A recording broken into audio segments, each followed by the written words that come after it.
ఎక్కడుంది ఎక్కడుంది చీట్ అంటే వెనక్కి తీసుకోండి చీట్ కాదు. చీట్ ఎట్లా అంటారు? చీట్ కాదు.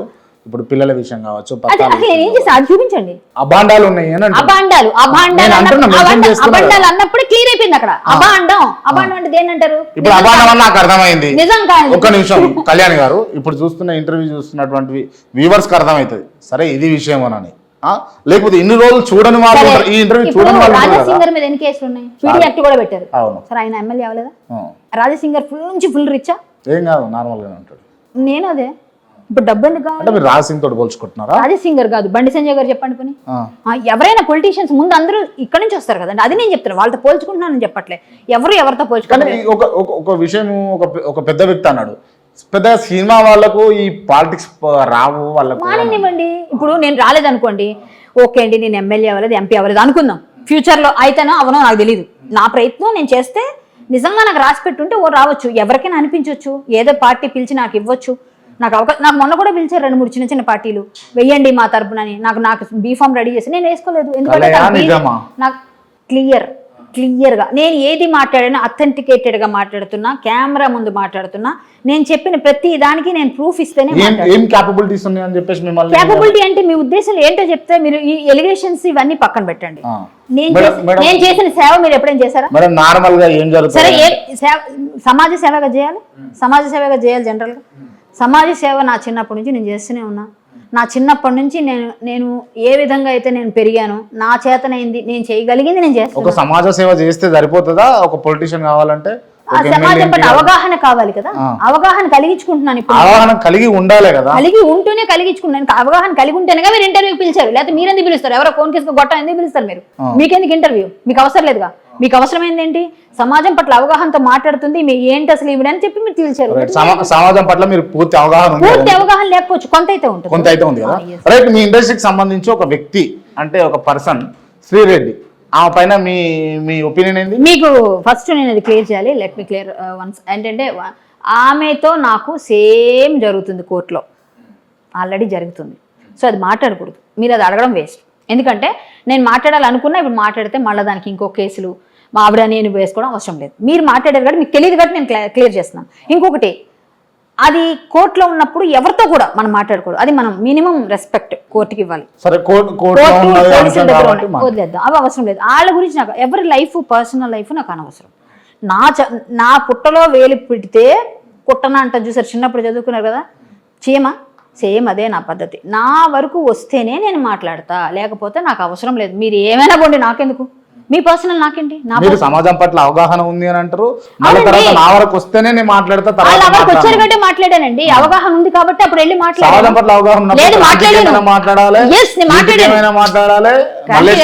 క్లియర్ గా నేను మాట్లాడాను కాబట్టి, సమాజం పట్ల అవగాహన ఉందని మాట్లాడాను కాబట్టి నా మీద కేసులు పెట్టుకొని నేను పెట్టాను. అది మాట్లాడబట్టే మాట్లాడకపోతే రాదు కదా. మాట్లాడాను కాబట్టి అయ్యింది. అప్పుడు సరే, నేను అడుగుతున్నా, ఇండస్ట్రీలో కొంతమంది పెద్దలు ఉన్నారు, అంటే పేరుగాంచిన పెద్దలు ఉన్నారు. ఆ పెద్దలు చేసే కొన్ని తప్పిదాలు ఉంటాయి.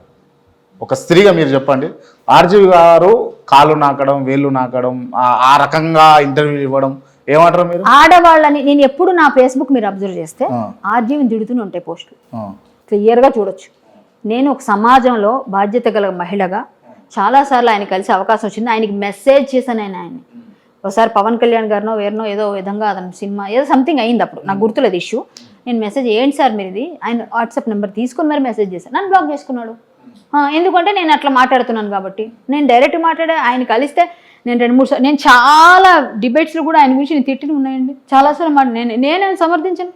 ఆయన చేసే పనులు బాగా, ఆయన పర్సనల్ అవ్వచ్చు అండి, అది ఎక్కడ చేయాలి నువ్వు, ఎక్కడ చేయాలి? ఒక ఇన్ఫ్లుయెన్సర్, ఆయన ఒక డైరెక్టర్, ఒక ప్రొడ్యూసర్, ఒక మంచి పేరున్న వ్యక్తి ఇన్ఫ్లుయెన్స్ చేస్తున్నప్పుడు పిల్లలు నీలాగా పొద్దున్న పబ్బుకి వెళ్ళి వాడు కాళ్ళు నాకడని ఏంటి నమ్మకం? అదే నేర్పుతున్నాం మనం. అది కాదు నేర్పాల్సింది, అది కాదు కదా. అదే ప్లేస్లో నీ అక్క చెల్లి ఉంటే నువ్వు సమర్థిస్తావా? ఎవరైనా చేయరుగా. ఎవడిష్టం వాడిదే అనుకుంటే అలా అయితే జంతువులాగా బతుకుదాం. జంతువులకి మనకు ఒకటి కాదు కదా. మనం ఎందుకు బట్టలు వేసుకోవటం, మనం ఎందుకు ఇట్లా ఉండడం, మనం ఇలా ఉండాలి అని కట్టుబాట్లు ఎందుకు మనకి? మనం అలా ఉంటే జంతువులకి మనకు తేడా ఉంది. వావి వరుసలు లేవు, ఇష్టం వచ్చినట్టు తిరుగుతామంటే నో. ఆయన్ని నేను సమర్థించను, అస్సలు సమర్థించను. నేను ఎప్పుడు సమర్థించలేదు. మంచి చేస్తే మంచి చేశారని చెప్తాను, అతను మంచి మాట్లాడితే. చెడు చేస్తే చెడు చేసిన ఖండిస్తా, తప్పేముంది అందులో? నా వాక్ స్వాతంత్రం ఉందని చెప్పి నేను నోటుకు వచ్చేట్టు మాట్లాడలేదు, కరెక్ట్గా మాట్లాడుతున్నాను అంతే. ఆయన ఇష్టం వచ్చేట్టు మాట్లాడితే నేను సమర్థించను. అది చేసింది తప్పు, ఒక ఆడవాళ్ళని కించపరిచే విధంగా కాళ్ళు నాకడాలు, అక్కడ తొక్కడాలు, ఇక్కడ తొక్కడాలు, ఇక్కడ చేయడాలు, అక్కడ చేయడాలు, నా ఇష్టం అని అంటాడు ఆయన. అది మరి జంతువులో వెళ్ళిపోను. నేను అతన్ని మంచిగా పరిగణించిన ఆయన్ని అంతే. జంతు ప్రవృత్తి, అది జంతువుతో ప్రవృత్తి. ఆయన జంతువు అనట్లేదు, నేను ఆయన తిట్టట్లేదు, అది ఇదని అవి మాట్లాడట్లేదు అంటే అనకూడదు, పాపం పెద్దవాళ్ళు కదా, ఎంతైనా సీనియర్ అయినా డైరెక్టర్, మనం అనకూడదు. ఆయన తిట్టట్లేదు, నేను ఏం తిట్టాల్సిన అవసరం నాకు లేదు, బట్ జంతు ప్రవృత్తి, సింపుల్. Okay, right. ఇప్పుడు ఇండస్ట్రీలో చాలామంది కూడా పొలిటికల్ టర్న్ తీసుకుని పొలిటీషియన్స్ అయిదామని, సమాజ సేవ చేద్దామని వస్తూ ఉన్నారు. అందులో మెయిన్గా వచ్చినటువంటి పర్సన్ ఈ కొద్ది కాలంలో పవన్ కళ్యాణ్ గారు ఉన్నారు కదా. పవన్ కళ్యాణ్ గారి పట్ల మీకున్న అభిప్రాయం? నాకు ఆయన అంటే మంచి అభిప్రాయం ఉందండి, ఫస్ట్ నుంచి ఉంది. నేను బీజేపీ కాకపోతే నేను బీజేపీ జనసేన అని కూడా నేను పోస్ట్ పెట్టాను అప్పట్లో ఫేస్బుక్లో, రెండిట్లో ఏది జాయిన్ అవ్వాలని. జన సైనికులు చాలామంది అక్క రా అని కూడా అడిగారు. కొంతమంది నేను పడిన వాళ్ళు, కొంతమంది వేరే వాళ్ళకి సపోర్ట్ చేసేవాళ్ళు, నా మాటలు నచ్చిన వాళ్ళు, నువ్వు రాకన్న వాళ్ళు ఉంటారు. రెండు వైపులో ఉంటాయి కదా, ఎక్కడ నాణ్యానికి రెండు బొమ్మ బరుసు అలా అనేవాళ్ళు ఉంటారు. వాళ్ళు వద్దని అనేస్తే నేను మానే వాడే నాకు పోషిస్తున్నాడా ఎవడైనా? నాకు నచ్చింది చేస్తా. ఎవడో నన్ను ఏమన్నా నేను పట్టించుకో, ఎందుకు తెలుసా, వాడు నాకు పోషించడం, నాకు తిండి పెట్టడం, నా అవసరాలు తీర్చినప్పుడు వాడు చేసిన కామెంట్ నేను పట్టించుకోను. సో నేను వెళ్తానా లేదంటే నాకు కొంచెం ఎక్కువ ఏంటంటే రాముడు, బీజేపీ, దేవుడు, నాకు మోడీ గారు ఒక పిసరు ఎక్కువ ఇష్టం. సో పవన్ కళ్యాణ్ గారి వైపు నేను మొగ్గు చూపలేకపోయాను. ఎందుకు అంటే అప్పుడు ఉన్న సిచ్యువేషన్లో జాయిన్ అవుదాం అనుకున్నది నిజం, కానీ నాకు కొంచెం బీజేపీ ఎక్కువ ఇష్టం కాబట్టి అటు జాయిన్ అయిపోయినా ఇప్పుడు కలిసే ఉన్నారు, అలయన్స్ అయింది. సో నేను మొన్న ట్వీట్ చేసినప్పుడు కూడా ఆయన గెలవాలని నేను ఆయన ట్వీట్ చేశాను. ఆయన అంటే నాకు మంచి అభిప్రాయం ఉంది. ఆయన పాపం చాలా విషయాల్లో నాలాగే చాలా మంది దగ్గర బలైపోతూ ఉంటాడు ఆయన చాలా విషయాల్లో. అంటే ఆ పేరులో ఉందా మరి నాకు తెలియదు, కానీ పాపం ఆయన కూడా చాలా బలైపోయి చాలా మాటలు అనిపించుకుంటాడు.